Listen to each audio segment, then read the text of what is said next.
আমি খুতবা দুরূদ শরীফের পর আপনাদের সামনে এই সূরা বাকারা কোরআন শরীফের আলহামদু সূরার পরেই যে সূরাটা শুরু হয়েছে, সূরাটার নাম কি? আলিফ লাম মিম না? এটা বাকারা, সূরাতুল বাকারা। এই সূরা বাকারা থেকে 208 নম্বর আয়াত, কয়শ? 208 নম্বর আয়াত আপনাদের মাঝে তেলাওয়াত করেছি এবং নবীজির একখানা হাদিস তেলাওয়াত করেছি। তেলাওয়াতকৃত আয়াত এবং হাদিসকে সামনে রেখে আল্লাহ তাআলা কিছু কথা বলার এবং বুঝাইবার, আমলে আনার তৌফিক দান করুক, জোরে কোন আমিন। কোরআনে কারিমের আয়াত বুঝার আগে, এই আয়াতের অর্থ মর্মার্থ বুঝার আগে, তাফসীর বুঝার আগে একটা ভূমিকা বুঝতে হবে। এই আয়াতটা কেন নাজিল হয়েছিল, কোথায় নাজিল হয়েছিল, কী কারণে অবতীর্ণ হয়েছিল, এটা আগে বুঝতে হবে, নতুবা তার মর্মবাণী আমাদেরকে উপলব্ধি করা সম্ভব নয়। এই জন্য আয়াতের শানে নজুল বলি, ঠিক আছে? কেন নাজিল হয়েছিল, কোন সমস্যাকে টেগল দেওয়ার জন্য, কোথায় আয়াত নাজিল হয়েছিল, কি কারণে নাজিল হয়েছিল, কোন জায়গায় নাজিল হয়েছিল, কারা কারা সাক্ষী ছিল এই আয়াতের নাজিল হওয়ার পিছনে, এটা আজকে আমি তুলে ধরবো। বলার বোঝার আমল করার তৌফিক দান করে যেরকম আমিন। কই শফিক সাহেব কই? সামনে আসেন। কই আপনার ওইখানে বল বসেন, এটা তো উনি আসবে মনে হয়। আচ্ছা আপনি ওইখানেই বসেন, আপনি তো বিশেষ মেহমান আজকে, মাশাআল্লাহ। মাওলানা মোহাম্মদ শফিকুল ইসলাম সাহেব, বড় আলেম, গাটাইলের রত্ন, সরাবাড়ির সন্তান। একসাথে দীর্ঘদিন মেখল হাটাজারিতে পড়েছি 90-এর দশকে, এখনের কথা নয়, কোন দশকে? 80 এবং 90-এর দশকে পড়ছি। আর এখন কই 2000 পার হইয়া 25 যাচ্ছে, কথা কোন ঠিক কিনা? আরও 32 বছর আগে একসাথে লেখাপড়া করছে, যেরকম আলহামদুলিল্লাহ। দোস্ত ভাইও, এই আয়াতের শানে নজুল বোঝার জন্য ভূমিকা বুঝতে হবে। ভূমিকা হলো এই, আল্লাহর হাবিব সাল্লাল্লাহু আলাইহি সাল্লাম নবী হলেন 40 বছর বয়সে। কয় বছর বয়সে? যেরকম কয় বছর বয়সে? 40 বছর বয়সে নবী হলেন। নবী হওয়ার পরে মক্কা শরীফ 13 বছর ছিলেন। কয় বছর? নবী হওয়ার পরেও 13 বছর ছিলেন, কথা কোন ঠিক কিনা? অর্থাৎ 53 বছর পর্যন্ত তিনি মক্কায় অবস্থান করেন। 40-এ নবী হলেন, আরও 13 বছর, তাহলে 40 আর 13 কত? 53 বছর তিনি মক্কায় ছিলেন। অতঃপর আল্লাহর হুকুমে আবু বকর রাদিয়াল্লাহু তাআলা আনহুকে সঙ্গে নিয়ে, আল্লাহর অনুমতি নিয়ে তিনি মদিনায় চলে আসলেন। নবী আলাইহিস সালাম যখন মদিনার দিকে রওনা করলেন, মদিনা অভিমুখে রওনা করলেন, মদিনার মানুষ খবর জেনে ফেলাইছে, সুবহানাল্লাহ। এই জন্য আল্লাহর হাবিবকে রিসিভ করার জন্য যারা ইমানদার আনসার এবং মুহাজির যারা ছিলেন, সেখানে নবীজিকে রিসিভ জানানোর জন্য লাইন ধরলেন। মদিনার থেকে 4 মাইল সামনে চলে আসলেন, যেরকম সুবহানাল্লাহ। পাহাড়ি এলাকা তো, মদিনার থেকে 4 মাইল আরও সামনে চলে আসলেন। এসে কেউ পাহাড়ের ঠিলার উপরে, কেউ খেজুর গাছের উপরে, কাহারো হাতে শরবতের গ্লাস, কাহারো হাতে দুধের গ্লাস, কাহারো হাতে কবিতার মালা, কাহারো হাতে ফুলের মালা, নবীকে বরণ করে নেওয়ার জন্য, যেরকম সুবহানাল্লাহ। আল্লাহর হাবিবকে আগায় নেওয়ার জন্য তারা কয় মাইল আসছে? 4 মাইল। কয় মাইল? 4 মাইল পথ তারা আগিয়ে চলে এসেছে। আল্লাহর হাবিবকে রিসিভ করবেন, নবীজিকে তারা বরণ করে নেবেন, নবীজিকে শুভেচ্ছা জানাইবেন, সংবর্ধনা দিবেন, উষ্ণ অভ্যর্থনা জানাবেন। এই জন্য সাহাবায়ে কেরামের বহর, নারী পুরুষ শিশু কিশোর সহ দলে দলে মদিনার বাইরে চলে আসলেন। আল্লাহ নবী সাল্লাল্লাহু আলাইহি সাল্লাম 7 দিনের পথ মক্কা থেকে মদিনা। কয় দিনের পথ? সর্বোচ্চ 7 দিন থেকে 8 দিনের পথ, কিন্তু মদিনায় পৌঁছাইতে লাগছে 11 দিন। কয়দিন লাগছে? কারণ তিনি 3 দিন ছিলেন এক গুহার মধ্যে আত্মগোপনে, গারে সোরে 3 দিন সেখানে আত্মগোপনে ছিলেন। 3 দিন সেখানে চলে গেছে, ওই যেখানে আবু বকরকে সাপে কামড় দিছিল, এটা গুহা আছে না, সেখানে 3 দিন আত্মগোপনে ছিলেন। এই 3 দিন বাড়তি হয়ে গেল, এই জন্য 8 দিনের পথ পৌঁছাইতে 11 দিন লাগছে। কয়দিন? 11 দিনের পথ পাড়ি দিয়া আল্লাহর হাবিব মদিনার যখন কাছাকাছি পৌঁছে গেলেন, দেখলেন দলে দলে মানুষ নবীকে রিসিভ করার জন্য দাঁড়িয়ে রয়েছে। হযরতে সিদ্দিক আকবর বললেন, ইয়া রাসূলুল্লাহ, এ হাবিব আল্লাহ, মানুষ তো আপনাকে পাগল বানায় ফেলবে বাড়িতে নেওয়ার জন্য, আপনি কার বাড়িতে যাবেন? আমি সবাই তো চাইবে তার বাড়িতে আপনাকে নিয়ে নেওয়ার জন্য। কেউ বলে, ইয়া রাসূলুল্লাহ, আমাদের বাড়িতে চলেন এদিকে। আরেকজনে বলে, হুজুর আমাদের বাড়ি এইদিকে, ওদিকে চলেন। কেউ বলে, হুজুর সামনে চলেন। কেউ বলে, হুজুর উপরের দিকে উঠেন, পাহাড়ের উপরে আমাদের ঠিলার উপরে বাড়ি। এক একজন এক এক দিকে আল্লাহর হাবিবকে যখন রিসিভ শুরু করলো, আল্লাহর হাবিব সাল্লাল্লাহু আলাইহি আলাইহি ওয়াসাল্লাম আল্লাহ দরবারে ডাক দিয়ে কো, আল্লাহ আমি মানুষ একজন, কয়জনের বাড়িতে যাব? কেউ বলে ডাইনে যাওয়ার জন্য, কেউ বলে বামে যাওয়ার জন্য, কেউ সামনে যাওয়ার জন্য, কেউ ঠিলার উপর ওঠার জন্য। আমি একজন, কয়জনের মন রক্ষা করব? আপনি আমাকে সিদ্ধান্ত দেন আমি কি করতে পারি। আল্লাহ ডাক দেখো, বন্ধু উটের লেগামটা হাত থেকে ছেড়ে দাও। লেগাম আমি আল্লাহ আমার হাতে নিয়ে নিলাম। লাগাম কার হাতে ছিল? উট এবং গুড়া চালানোর জন্য কি লাগে? লাগাম লাগে, লাগে কিনা? আল্লাহর হাবিবের হাতে উটের লেগাম ছিল। আল্লাহ বলেন, দুস্ত লেগাম ছেড়ে দাও। নবীজি লেগাম ছেড়ে দিলেন। সাহাবায়ে কেরাম বলেন, ইয়া রাসূলুল্লাহ, ইয়া হাবিবাল্লাহ, লাগাম হইল স্টিয়ারিং, এটা দিয়ে উট চালায়, আপনি যে লেগাম ছেড়ে দিলেন, এখন উট কোন দিক যাবে? নবী ডাক দেখো, সাহাবায়ে কেরাম চিন্তা করো না, লাগাম আমি ছেড়ে দিয়েছি, কিন্তু লেগাম এখন নিয়ে নিছে স্বয়ং আল্লাহ। এখন উটের স্টিয়ারিং আমার হাতে নয়, অন্য কাহারও হাতে নয়, আল্লাহর হাতে। জোরে কোন আল্লাহু আকবার। এখন আল্লাহ যার বাড়িতে আমাকে নেবেন আমি তার বাড়িতে যাব, কোনো টেনশনের কারণ নাই। তোমরা দুরূদ শরীফ পড়ো, যারা আমাকে নিতে চাও দুরূদ শরীফ পড়ো। আল্লাহ যার বাড়ি কবুল করবেন, নবীকে আল্লাহ নিজেই টাইনে টাইনে তার বাড়িতে নেবেন। আল্লাহু আকবার। সাহাবায়ে কেরাম দুরূদ শরীফ পড়তেছে, আল্লাহুম্মা সাল্লি আলা মুহাম্মাদ ওয়া আলে মুহাম্মাদ, আল্লাহুম্মা সাল্লি আলা মুহাম্মাদ ওয়া আলে মুহাম্মাদ। সবাই দুরূদ শরীফ পড়তেছে, আল্লাহ নবীর আমার বাড়িতে ফাড়াইও, আমার বাড়িতে ফাড়াইও। আর মদিনার মেয়েরা সুন্দর করে গল লিফে রাখছে। আগের দিনে মাইটটা গল লিপতো না, ও ঈদের আগের দিন দেখতাম মেয়েরা সুন্দর করে গল লেপতো। কি লিগা? কালকা ঈদ, আজকে গল লেফা মোছা না করলে, সুন্দর না করলে ঈদের মধ্যে মেয়েরা গল লেপতো, মনে আছে? এখন না মুজাইক আইছে, টাইলস আইছে, মার্বেল আইছে, লেফা লাগে না। হ্যাঁ, আগের তো মাটির ঘর ছিল, মনে আছে? ওই আপনাদের পাহাড়িরা মাটি দিয়ে ঘর, ঈদের সময় যেরকম লিপে, মদিনার মেয়েরা গল লেফা শুরু করছে। যার দুতলা বাড়ি একতলা খালি করছে, যার দুইটা ঘর একটা ঘর খালি করছে, যার দুইটা বাড়ি একটা বাড়ি খালি করছে। নবী আমার দ্বিতীয় বাড়িতে থাকবে, নবী দ্বিতীয় তলায় থাকবে, আমি নিচতলায় থাকবো। সবাই আল্লাহর হাবিবকে রিসিভ করার জন্য প্রস্তুতি নিতেছে। ইতিমধ্যেই আল্লাহর হাবিবরে তারা পেয়ে যায়। নবী গো আমাদের বাড়িতে চলে। নবী গো তুকুর বাড়ি কোন দিকে? কয় দিকে? কাচ্চা, তোরা কোন দিকে যাবি? কাহুজুর আমগো বাড়িতে চলেন এদিকে। কেউ বলে ওই দিকে, কেউ বলে ওই দিকে, কেউ বলে ঠিলার উপরে উঠো না, হুজুর আমাদের বাড়ি ঠিলার উপরে। আল্লাহর হাবিব আল্লাহকে ডাক দেখো, আল্লাহ আমি একজন মন রক্ষা করব, কয়জনের তুমি বলো কি করব? আল্লাহকে উঠেন লেগাম ছেড়ে দেন। লেগাম আমি আল্লাহ নিজের হাতে নিলাম, আমি যার বাড়িতে চাইবো আমার বন্ধুকে তার বাড়িতে নিয়ে যাব। আল্লাহর হাবিব সাথে সাথে উটের লেগাম ছেড়ে দিলেন। ছেড়ে দিয়ে পয়গম্বর বসে রইলেন। আল্লাহু আকবার। আস্তে করে উঠ, আল্লাহ চলছে চলছে, সবাই শুধু দুরূদ শরীফ পড়তেছে শ্বাসরুদ্ধ অবস্থায়। উট না জানি কোন দিকে রুখ দেয়, কার বাড়ির দিকে যেন যায়, আল্লাহ কার বাড়িকে যেন চয়েস করে। সবাই শ্বাসরুদ্ধ অবস্থায় দুরূদ শরীফ পড়তেছে। দুই কিশোরী আইসে বলি, ইয়া রাসূলুল্লাহ আমার মা আপনার জন্য একটা ফুলের মালা বানায় দিছে, একটু দিতাম, দিবনি? রসুল কই দে, গলায় মালা ফরায় দিছে। বলেন আল্লাহু আকবার। আরেকজন এসে, ইয়া রাসূলুল্লাহ আমার মা এক গ্লাস শরবত বানায় দিছে, খাবেননি? দে, শরবত পান করলেন। আরেকজনকে আমার মা এক গ্লাস দুধ দিয়ে দিছে, পান করবেননি? দে, দুধ পান করলেন। কেউ দে গলার মালা, কেউ দে দুধের গ্লাস, কেউ দে শরবতের গ্লাস, কেউ আইনা ফুটলা ভরা খেজুর দিয়া কই, ইয়া রাসূলুল্লাহ আজকে 11 দিন পর্যন্ত রাস্তায় আপনি হয়তো ক্ষুধার্ত, ধরেন খেজুর নিয়ে আসছি, আপনি খান, খেজুর নিয়ে আসছে খান। এক একজনে এক এক ধরনের আল্লাহু আকবার আদর আপ্যায়ন নবীকে করতেছে। দুই কিশোরী আইসা কই, ইয়া রাসূলুল্লাহ আমার আব্বা মদিনা শরীফের বিখ্যাত পণ্ডিত, সুন্দর করে আপনার রিসেপশন জানানোর জন্য কবিতা লেখছে। কবিতা আমগো দুই ভাই বোন রে বলছে কবিতার মাধ্যমে আপনাকে বরণ করে নেওয়ার জন্য। আমি কবিতা পড়ে শোনাবনি। আল্লাহ নবী কয় শোনাও। কেউ কবিতার মালা পরায়, কেউ কবিতা পড়ে শোনায়। আল্লাহু আকবার। ফুলের মালাও নবী পড়ছে, রিসিপশন নিছে, উষ্ণ সংবর্ধনা নবী গ্রহণ করলেন। এবার ছোট ছোট কিশোরীরা, এরা নাবালেগ বালেগা নয়, বালেগ বালিগা নয়, নাবালেগ কিশোরীরা পয়গম্বর উটের বহরের সামনে দিয়ে নাচে আর কবিতা পড়ে, তলাল বাদরু আলাইনা মিন সানিয়াতিল বিদা ওয়াজাব শুকরু আলাইনা মাদআ লিল্লাহি দা।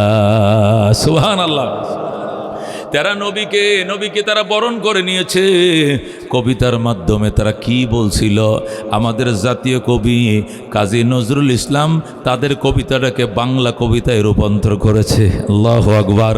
তারা বলতেছিল, রাতের আধার কেটে কেটে আকাশে চাঁদ উঠলো। সুবহানাল্লাহ। মদিনার মেয়েরা কি বলছিল? তলাল বাদরু আলাইনা, মানে কি? আমাদের মদিনার আকাশে 14 তারিখের চাঁদ উদিত হয়েছে। যেরকম সুবহানাল্লাহ।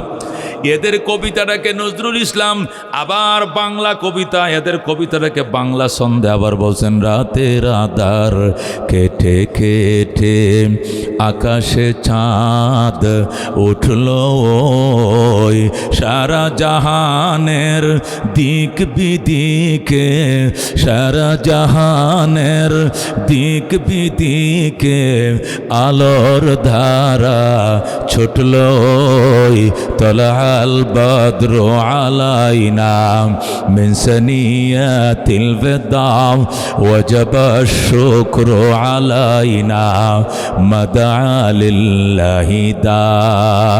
যখন ভাই কবিতা 2টা লাইন পড়ছে, এবার বোন ডাক দেখো, ভাই আমারে পড়তে দাও, তুই সর। এখন বাইরে সরাইয়া বোন, ছোট নাবালিকা শিশু, সে পড়তেছে, মানবতার বন্ধু তুমি অগরহমতুল্লিল আলামিন। আল্লাহু আকবার। মানবতার বন্ধু তিনি রহমতুল্লিল আলামিন।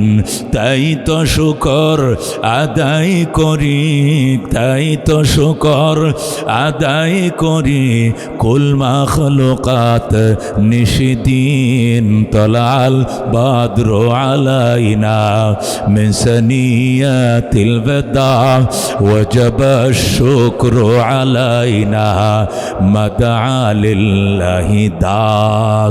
মারহাবা। আল্লাহর নবীকে মালাও পরাইছে, নবীরে কবিতা পড়াই শুনাইছে, নবীকে দুধ পান করাইছে, শরবত পান করাইছে, খেজুর বুঝাই দিছে। এখন একটাই শুধু, আমার বাড়িতে যাবে নবী, আমার বাড়িতে যাবে। হঠাৎ করে দেখা গেল ও ডান দিকে মোড় নিয়া পাহাড়ের উপরের দিকে ওঠা শুরু করছে, ডান দিকে মোড় নিয়ে ঠিলার উপরে ওঠা শুরু করছে। ঠিলার উপরে সুন্দর বাড়ি, সেই বাড়ির উঠানের মধ্যে যায় উট শুয়ে গেছে। আল্লাহু আকবার। নবী ডাক দিয়া কয়, উঠে এখানে শুইলা কেন? উট বলে, এখানে আসলাম না, আমি নিজে আসি নাই, আপনি যার হাতে লাগাম দিছেন উনি আমারে রশি ধরে টাইনে এই বাড়িতে আনছে। আল্লাহু আকবার। আমি নিজে আসি নাই, আমারে যার হাতে লাগাম দিয়েছেন উনি আনছে, আল্লাহ আনছে। বলেন আল্লাহু আকবার। নবী ডাক দেখো, বাড়ির মালিক কে রে? বাড়ির মালিক কে? তুই বড় ভাগ্যবান, কে? দাঁড়া। হযরতে আবু আইয়ুব আনসারী রাদিয়াল্লাহু তাআলা আনহু হাত বাড়ায়, হুজুর আমি বাড়ির মালিক। আল্লাহু আকবার। নবী কো, আবু আইয়ুব আনসারী তুই বড় ভাগ্যবান। আনসারী রে শোন, তুই গরিব না ধনী? কয়, হুজুর আমি ইনশাআল্লাহ ধনী। কয়, যদি ধনী হও, আমারে যারা আগানোর জন্য 3 দিন পর্যন্ত রাস্তায় দাঁড়ায় রইছে, রসুল গো কয়ে কান্দে, এদের সহ সকলের জন্য খানা পিনার আয়োজন করো, মেজবান দাও, মেজবান। বলেন আল্লাহু আকবার। আবু আইয়ুব আনসারী এত খুশি, ডাক দেয়া কয়, ইয়া রাসূলুল্লাহ, হাবিবাল্লাহ, ফাদাকা আবি ওয়া উম্মি, আপনার জন্য আমার জান কোরবান, আমার মা বাবা কোরবান হোক। আমি সচ্ছল মানুষ, আমার পক্ষে খাওয়ানো সম্ভব। যে কয়টা উট লাগবে আমি রেডি করছি, আপনি চিন্তন করিয়েন না। এই ঠিলার বাড়ির উপরে রান্না বসায় দিছে, উট জবে করতেছে আর ডেক বসাইছে, সাখলাইতে মেজবান, মেজবানের ফিতলের ডেক যেমনি লাইন ধরে বসায় আপনার ছেলের বিয়ে মেয়ের বিয়ে, এইভাবে লাইনে লাইনে ডেক বসাইছে, পাহাড়ের উপরে রান্না হচ্ছে, খেজুর পাতা দিয়া ডাজাল দিতেছে আর ধোঁয়া উঠতেছে। আল্লাহু আকবার। আর বান্দিনা রুটি বানাইতেছে, রুটি দিয়ে গোশত খাওয়াবে। নবীজির আগমন উপলক্ষে খানা চলতেছে। এই এমন অবস্থা চলছিল, ওই টিলার পাশে নিচা ভূমির মধ্যে হযরতে আব্দুল্লাহ ইবনে সালাম, যিনি ইহুদিদের লিডার ছিলেন, উনি তখন ইহুদিদের পাদ্রী ছিলেন, মুসলমান হন নাই। নাই। উনি পাশে নিচু ভূমিতে খেজুর কাটতেছিলেন। নবী যখন মদিনায় আসছে তখন ইংরেজি ছিল জুলাই মাস। কি মাস? জুলাই মাস খেজুর কাটার মাস ছিল। আবার নবীজির জন্মের মাস রবিউল আউয়াল মাসও ছিল, আরবি ছিল রবিউল আউয়াল, আর ছিল জুলাই মাস। জুলাই মাসে ধুম খেজুর ফাঁকার টাইম। বছরে একটা ফসল মদিনা মক্কাবাসীর আরবদের জন্য একটা ফসল। এই টাইমে জুলাই মাসে কি ফাঁকে? খেজুর ফাঁকে। মদিনার মানুষ সব ছিল বাগানে। আব্দুল্লাহ ইবনে সালাম ইহুদিদের লিডার, উনিও ছিলেন বাগানে। বাগানে খেজুর কাটতেছে, হঠাৎ করে দেখে ওই দুস্তের বাড়ি আবু আইয়ুব আনসারীর বাড়িতে ধোঁয়া উঠতেছে। কি উঠতেছে? ধোঁয়া। মেজবান দিলে, চুলার তলে জাল দিলে ধোঁয়া উঠে না? হযরতে আব্দুল্লাহ ইবনে সালাম ডাক দেখ, গোলাম এদিকে আয়, আমার বন্ধুর বাড়িতে কোনো অনুষ্ঠান চলতেছে, হয়তো তার মেয়ের বিয়া, নাই তো তার ছেলের বিয়া। কিসের অনুষ্ঠান? আমারে দাওয়াত দিল না, জলদি যা দেইকে কি অনুষ্ঠান। গোলাম দৌড়াইয়া পাহাড়ের উপরে উঠছে, উইটা যায় দেখে রহমতুল্লিল আলামিন ওই বাড়িতে হাজির। আল্লাহু আকবার। আব্দুল্লাহ ইবনে সালামের গোলাম দৌড়ায় এসে কয়, বস স্যার, এতদিন পর্যন্ত তাওরাত শরীফ পড়ে পড়ে যে নবীর ঘটনা আমাদেরকে শুনাইতেন, আখেরি নবীর যে ঘটনা তাওরাত থেকে আমাদেরকে শুনাইতেন, ওই নবী আপনার বন্ধুর বাড়িতে তশরিফ আনছে, মক্কার নবী মদিনায় এসে গেছে। নবীজির আগমনকে স্বাগতম জানাইয়া আবু আইয়ুব আনসারী মেজবান বসাইছে, সফর সঙ্গীদের জন্য খানার ব্যবস্থা করছে। আল্লাহু আকবার। আব্দুল্লাহ ইবনে সালাম কই, কি কইলি? নবী আসছে এই বাড়িতে? কহ। আব্দুল্লাহ ইবনে সালাম কাশি রাইকা, যে কাশি দিয়া কি কাটে? খেজুর কাটে। দাওডা রাইকা, কুড়ালটা রাইকা এক দৌড় দিছে, দৌড় দিয়া পাহাড় বায়া বায়া উপরে উঠছে। উইটা আবু আইয়ুব আনসারীর বাড়িতে উড়ানে যায় পড়ছে। ওরে গো দুস্ত রে দুস্ত, আবু আইয়ুব আনসারী তুই তো আমার বাল্য বন্ধু, তুই মুসলমান হইছিস ঠিক আছে, আমি তো ইহুদিদের লিডার আব্দুল্লাহ ইবনে সালাম। তাওরাত শরীফটা আমার সিনার মধ্যে মুখস্থ। তাওরাতের এমন কোনো পৃষ্ঠা খালি নাই যেখানে শেষ নবীর কথা লেখা নাই। জীবনভর যে নবীর ঘটনা আমি আরবদেরকে শুনাইলাম, আজকে এই নবী তোর বাড়িতে আইলো, তুই আমার সংবাদ দিলে না। আবু আইয়ুব আনসারী কয়, তোরে সংবাদ দিয়ে কি লাভ? তুই তো ইহুদি বেডা। ইহুদিরা মুসা নবীরে নবী মানে, শেষ নবী মানে না। তোরে বইলে লাভ কি? তুই তো মুসলমান না, এই জন্য শোনাই নাই। বন্ধু আসো, ভালো আসো ঠিক আছে, কিন্তু তুমি তো মুসলমান নয়। মুসলমানদের নবী আইছে, মুসলমানরা সংবাদ শুনবে। মুসলমানরা নবীকে আগায় আনতে গেছে 3 মাইল 4 মাইল দূরে। তুই তো বেটা খেজুর কাটস, তোরে জানায় লাভ কি? আব্দুল্লাহ ইবনে সালাম ডাক দেখো, আচ্ছা ঠিক আছে, আমি নবীরে দেখতে আইছি, নবীর কাছে যাইতে দিবিনি। আবু আইয়ুব আনসারী কয়, জীবনেও তোরে যাইতে দিব না। তুই বেঈমান, নবীর উপর তুই আঘাত করতে পারো, দেওয়া কোনো নিরাপত্তার জন্য সমস্যা হবে। আব্দুল্লাহ ইবনে সালাম বলে, তুমি নবীর কাছে আমার সালাম পাঠাও। আর বলো আব্দুল্লাহ ইবনে সালাম আইছে, নবী যদি অনুমতি দেয় তাহলে ঢুকবো, নবী অনুমতি না দিলে ঢুকবো না। আল্লাহু আকবার।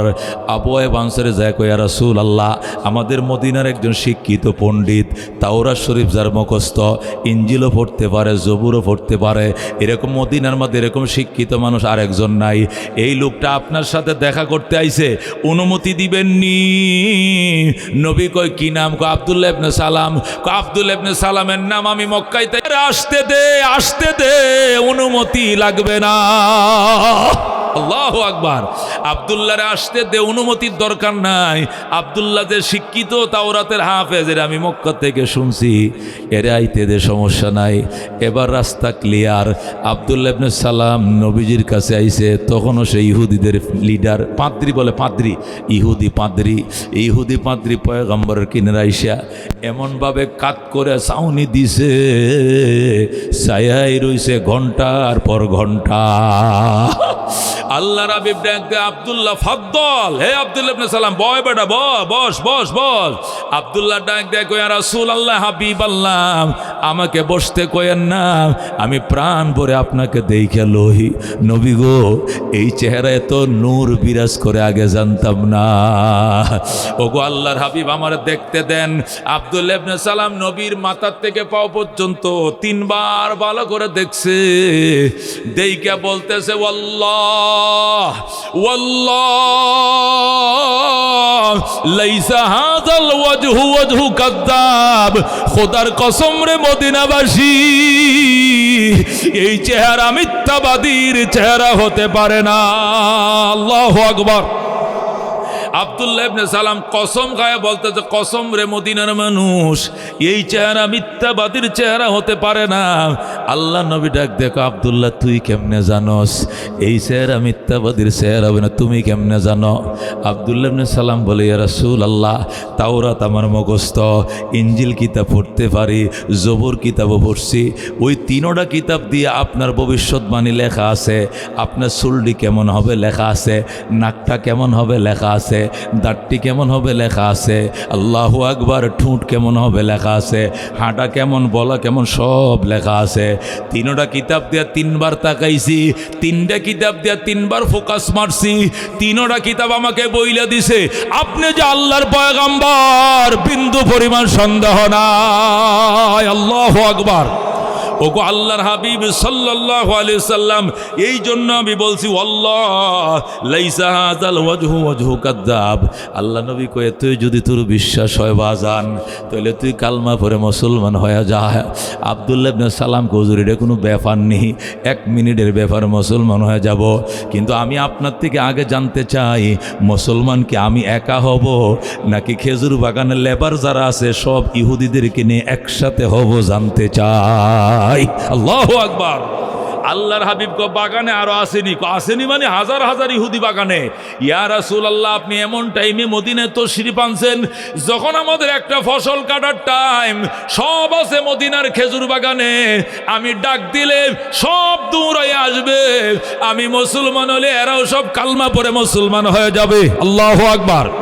নবী কয় ঠিক আছে আব্দুল্লাহ যাও এদেরকে ডাইকে নিয়ে এসো একা মুসলমান হওয়ার দরকার নাই আল্লাহু আকবার আব্দুল্লাহ ইবনে সালাম আস্তে আস্তে পাহাড় থেকে নামছে বুড়া মানুষ নাইমে খেজুর বাগানে যায় আয় আয় আয় ওরে ইহুদিরাম খেজুর জীবনভর কাটতে পারবে নবী পাবি না পাবি না পাবি না জলদি আয় আল্লাহু আকবার জলদি আয় খেজুর জীবনভর কাটতে পারবে নবী পাবি না আমি এতদিন তোদেরকে যে নবীর ঘটনা শোনাইতাম তাওরাত পইরা পইরা ওই নবী আইসা গেছে আমার দোস্তের বাড়িতে আবু আইয়ুব আনসারীর বাড়িতে আমি এক্ষণ দেখে আইছি সুবহানাল্লাহ আয়রে তোরারা নিয়া নবীর কাছে কিছু কথা আছে যদি কথাগুলোর উত্তর প্রশ্ন আছে প্রশ্নগুলোর উত্তর দিতে পারে আমিও মুসলমান হয়ে যাব তোরাও মন চাইলে মুসলমান হবি শুধু ডাকটা দিছে সব ইহুদিরা পিছনে লাইন ধরছে যেরকম সুবহানাল্লাহ আব্দুল্লাহ ইবনে সালাম শুধু ডাক দিছে সব ইহুদিরা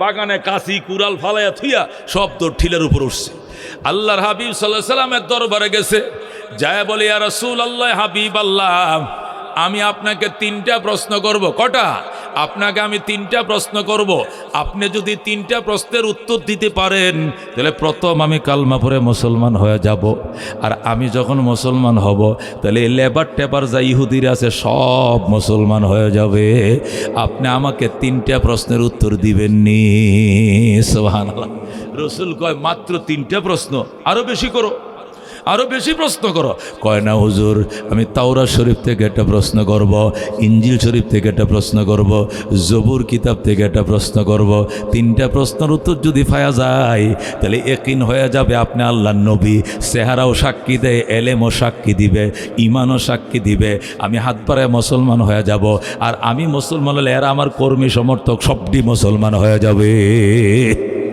রসুলকে বলা না করো প্রশ্ন কয়টা 3টা প্রশ্ন করবে করো প্রশ্ন আব্দুল্লাহ ইবনে সালাম আল্লাহ নবীর সামনে এইভাবে আত্মায়ত্ত শুরুতে বসছে আদবের সাথে মক্তবের বাচ্চারা উস্তাদের সামনে যেরকম হাঁটু ভাঙ্গা বসে এইভাবে নবীজির কিনারে যায় বসছে আল্লাহু আকবার আব্দুল্লাহ ইবনে সালাম বৈশা প্রশ্ন করে ইয়া রাসূলুল্লাহ ইয়া হাবিব আল্লাহ জান্নাতীরা যখন জান্নাতে যাবে বেহেশতের মানুষ যখন বেহেশতের ভিতরে ঢুকবে সব জান্নাতীরা জান্নাতে ঢোকার পর আল্লাহ রাব্বুল আলামিন জান্নাতীদেরকে একটা নাস্তা খাওয়াবে কি খাওয়াবে প্রথম গেলেই তো ভাত দেয় না এই মেহমান হইলাইলে কি ভাত খাবার দেয় আমি প্রথম আইসি আইলে আমার কি দিছে, এই যে হুজুর চা খাবেননি, ফল খাবেননি, এটি আগে দেয়, পরে আবার আস্তে ধীরে রান্না বান্না হলে বাদ দেয়। কথা কোন ঠিক কিনা? আল্লাহ তাআলা জান্নাতীরা জান্নাতে যাওয়ার পর প্রথমে জান্নাতের খাবার দিবেন না, প্রথম দিবেন নাস্তা। হুজুর কোন সুবহানাল্লাহ।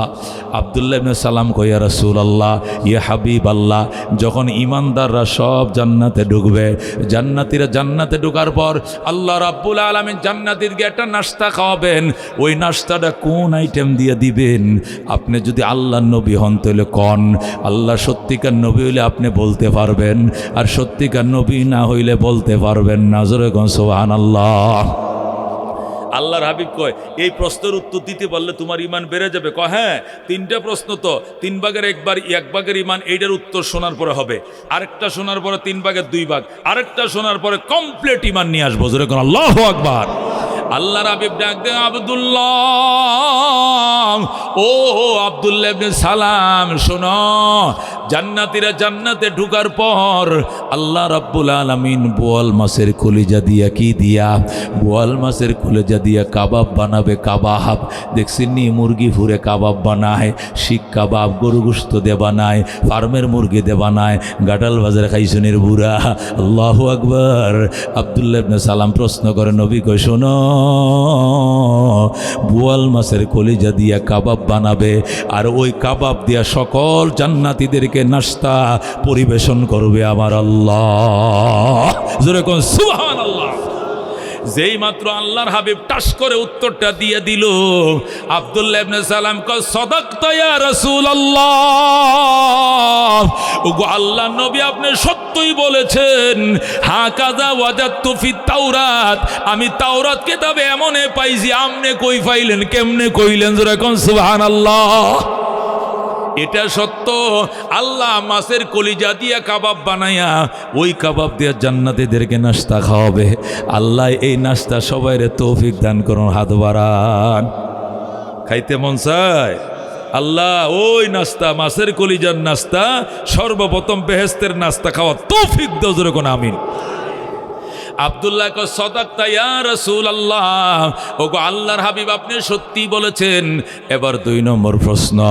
নবী কও, 2 নম্বর প্রশ্ন কি? হুজুর, বিমাযা ইয়াশবাহুল ওয়ালাদু আল ওয়ালিদা আবিল ওয়ালিদাতা, কি কারণে সন্তান বাবার মতো হয়, কি কারণে সন্তান মায়ের মতো হয়? কিছু সন্তান আছে বাপের হুবহু ফটোকপি। কথা ঠিক কিনা? বাপও সুন্দর, ছেলেও সুন্দর, কিছু আছে কিনা? আবার কিছু সন্তান আছে বাপের মতো হয় না, মার মতো হয়। কথা ঠিক কিনা? বাপ সুন্দর কিন্তু বাচ্চাটা সুন্দর হয় নাই, তার মা কালা, বাচ্চা হয়েছে কালা। হয় কিনা? হয় কিনা? আল্লাহু আকবার। প্রশ্ন করে, রসুল গো, ইয়া রসুল আল্লাহ, ইয়া হাবিব আল্লাহ, কি কারণে সন্তান মার আকৃতি পায়, কি কারণে বাবার আকৃতি পায়? কোনো সন্তান হয় বাপের মতো, বাপ সুন্দর, বাপ কালো, ফুলাও কালো। আবার কোনো সন্তান আছে বাপ কালো হইলে কি হবে, সন্তান আবার সুন্দর হয়ে যায়। তো মানুষ জিগাই, বেটা তোর বাপ তো কালামিয়া, কালামের গত্তে তুই দলামিয়া কেমন হইছস? আমার আম্মা সুন্দর যে, আমি মার চেহারা পাইছি। কথা কোন ঠিক কিনা? আবার কেউ আমার ফুফু সুন্দর, আমার মামা সুন্দর, আমার চাচা সুন্দর, এরকম কেউ না কেউ আকৃতি পায়। ভাই কিনা? এখন প্রশ্ন, ইয়া রাসূলুল্লাহ, হাবিবাল্লাহ, কি কারণে সন্তান বাবার আকৃতি পায়, কি কারণে মায়ের আকৃতি পায়? বুখারী শরীফের মধ্যে ঘটনা আছে। আল্লাহ নবী বলেন, ক্বালা রাসূলুল্লাহ সাল্লাল্লাহু আলাইহি সাল্লাম, নবীজি কো, আব্দুল্লাহ শোন, ইযা গালাবা মাউর রাজুলে আলা মাইল মারআতে ফাতাশবাহুল ওয়ালাদু আর রাজুলা, ওয়া ইযা গালাবাত মাউল মারআতে আলা মাইর রাজুলে ফাতাশবাহুল ওয়ালাদু আল মারআতে। সুবহানাল্লাহ। এটার বাংলাটা কমু, প্রশ্নের উত্তরটা বাংলাতে বুঝাই দিমু, তাহলে বোঝায় দেই। আল্লাহ নবী কয়, স্বামী স্ত্রী যখন মিলন যুদ্ধ হয়, স্বামী স্ত্রীতে মিলন হয়, এটা কিন্তু একটা যুদ্ধ। কথা ঠিক কিনা? এটা একটা যুদ্ধ। মানে স্বামী চায় আমি জেতবো, স্ত্রী চায় আমি জেতবো। ঠিক আছে, আমি তৃপ্তি বেশি নিব, স্ত্রী চায় আমি তৃপ্তি বেশি নিব। তাহলে যদি স্বামীটা টেকসই হয় বেশি, স্বামীর বীর্যপাতটা যদি দেরিতে হয়, স্ত্রীর বীর্যপাত আগে হয়ে যায়, আর ওই মিলনে যদি স্ত্রীর পেটে বাচ্চা ঢুকে, এই বাচ্চাটা ছেলে হওয়ার সম্ভাবনা বেশি, এই বাচ্চাটা বাবার কালার পাওয়ার সম্ভাবনা বেশি, এই ছেলেরা বাবার চরিত্র পাওয়ার সম্ভাবনা বেশি। যেরকম সুবহানাল্লাহ।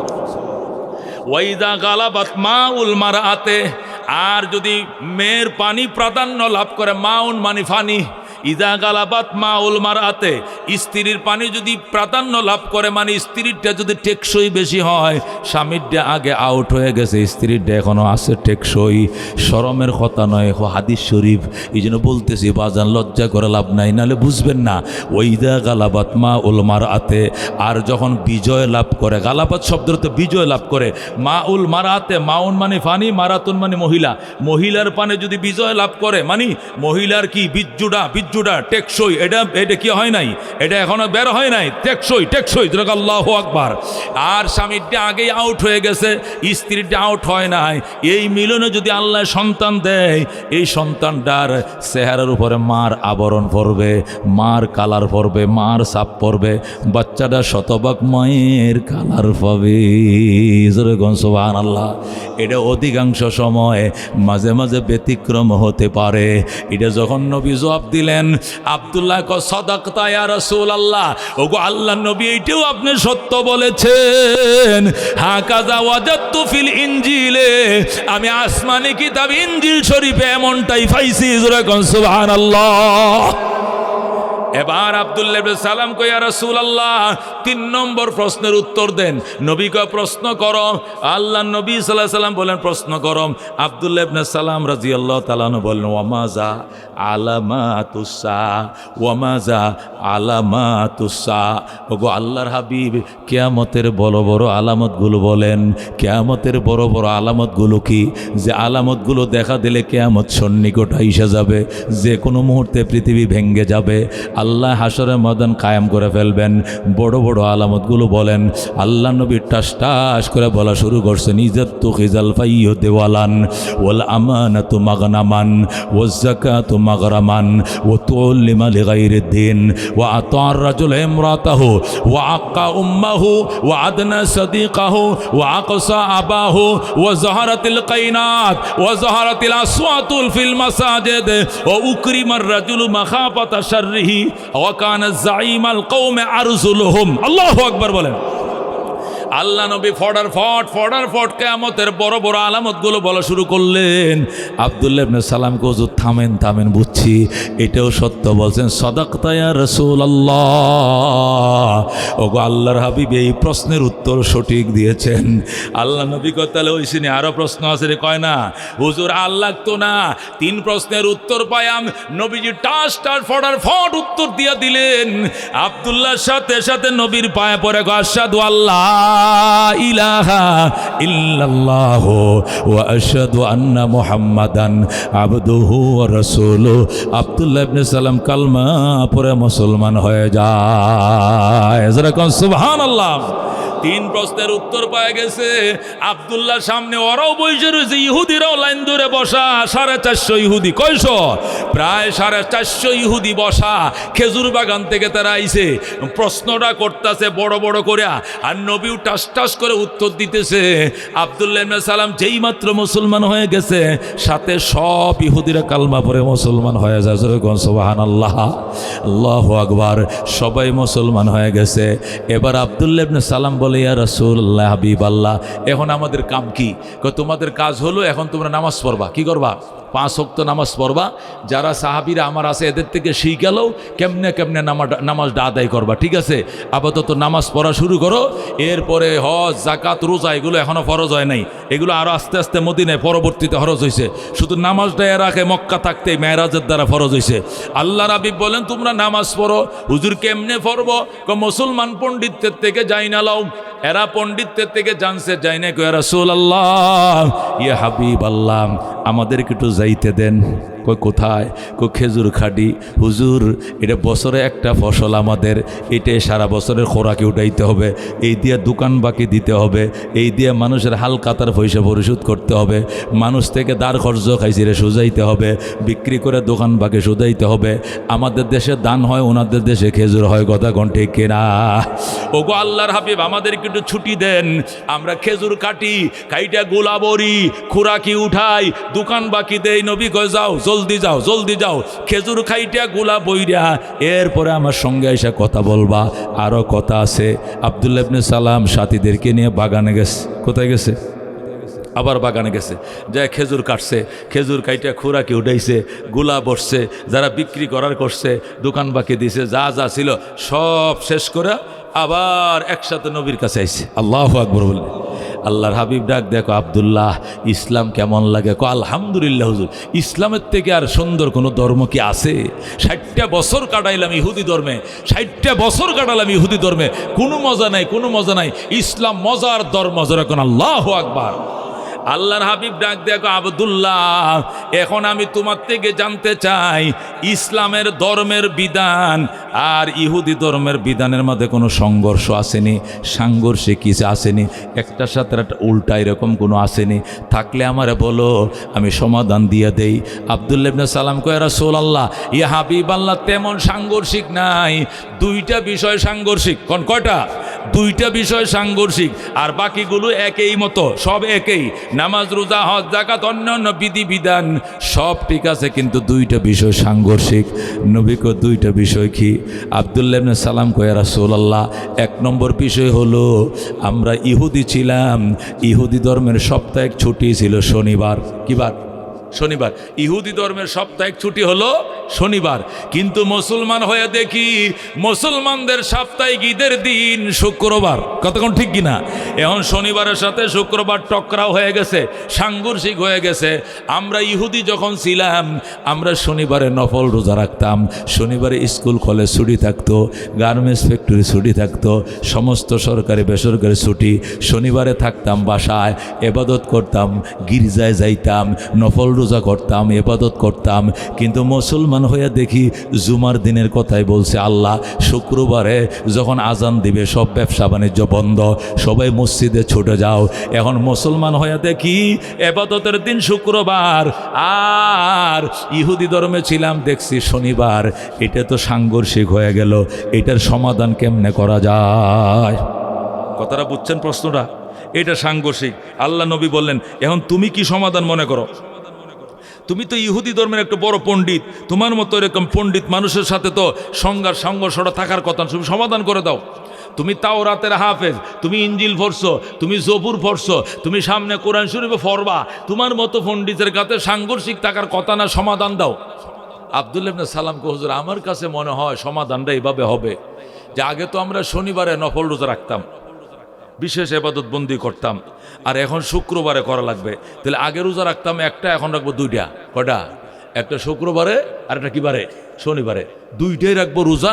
ইহুদি ধর্মটা পালন করব, আবার ইসলামটা পালন করব, যেটাই লাগিয়া যায়। নবী কই, কি কইলা? যেটাই লাগিয়া যায় মানে? দুইটাই পালন করব, যেটাই লাগিয়া।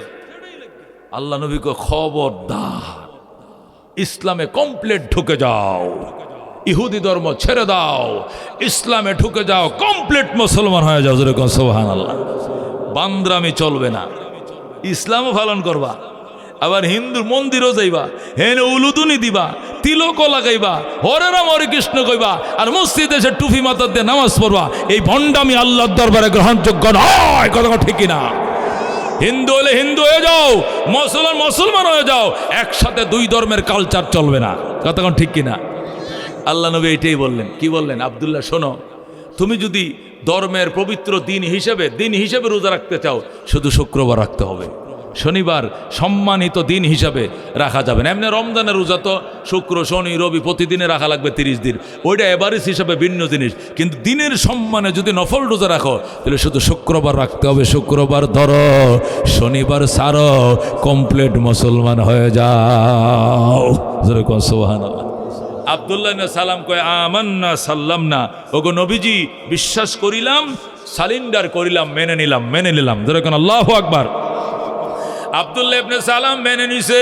নবী কয়, আর কি আরো কোনো সাংঘর্ষিক আছে কিনা? কৌজুর আরেকটা আছে। কহ কি সাংঘর্ষিক? আব্দুল্লাহ ইবনে সালাম কয়, ইয়া রাসূলুল্লাহ, আগে তো ইহুদি ধর্মের বিধান ছিল উটের গোশত খাওয়া যাবে, কিন্তু চর্বি খাওয়া যাবে না, দুধ খাওয়া যাবে না। গরুর গোশত খাওয়া যাবে, কিন্তু চর্বি খাওয়া যাবে না, দুধ খাওয়া যাবে না।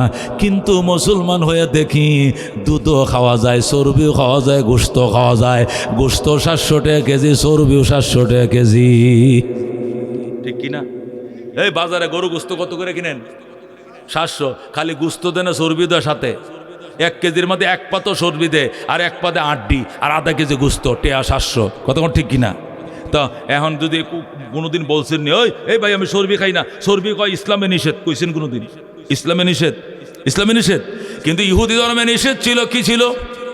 আব্দুল্লাহ ইবনে সালাম কয়, ইয়া রাসূলুল্লাহ, ইয়া হাবিবাল্লাহ, সাংঘর্ষিক 2 নম্বর হলো, আমরা যতদিন ইহুদি ছিলাম 60 বছর পর্যন্ত ইহুদি ধর্ম পালন করছি, ওই ধর্মে শুধু কাইটা কাইটা গোস্তটা বাজার তো নানছি, চর্বিটা রাইখা দিছি। চর্বির ওজন দেয় না, আমগুলো দেয় না, আনলে খাইতে পারবো না।